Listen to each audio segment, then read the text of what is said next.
When does life begin? There is no Bible verse answering this question directly. But from what the Bible says about the life of Jesus, the most important life in the Bible, we can conclude that life starts from birth.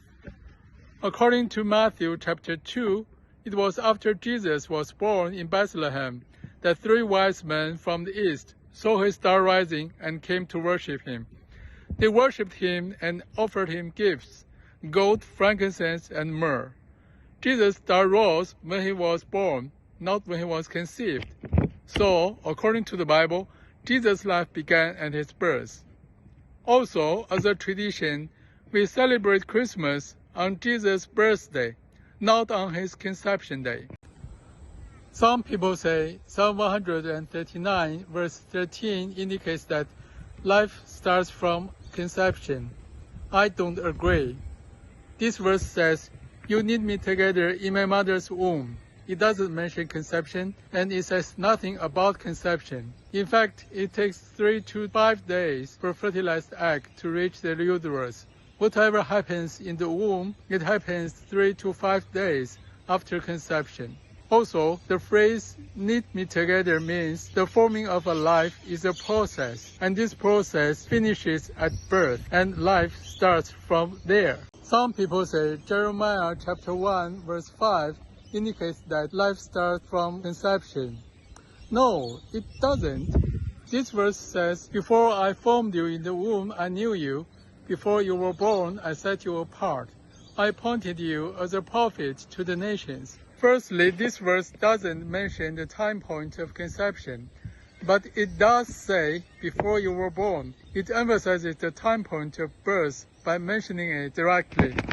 Secondly, it says, "Before I formed you in the womb," but it doesn't mention how long before.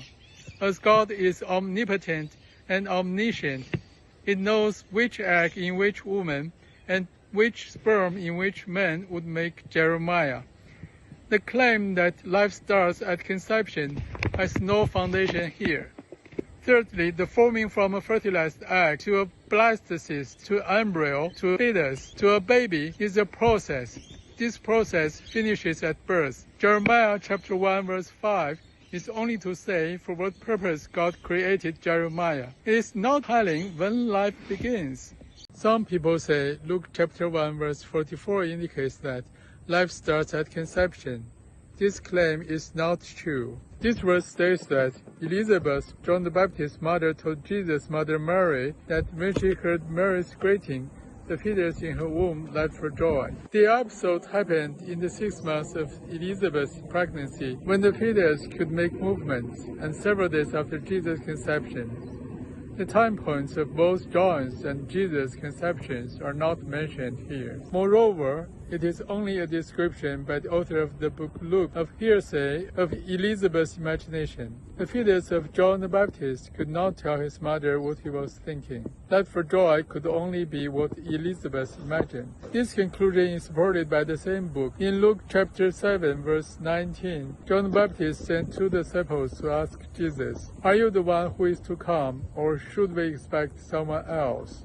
It is unbelievable that the fetus of John could recognize a blastocyst smaller than a soybean in Mary's womb as the Messiah. And then, even after seeing what Jesus did, he still doubted whether Jesus was the Messiah. So, what Elizabeth told Mary was not fact.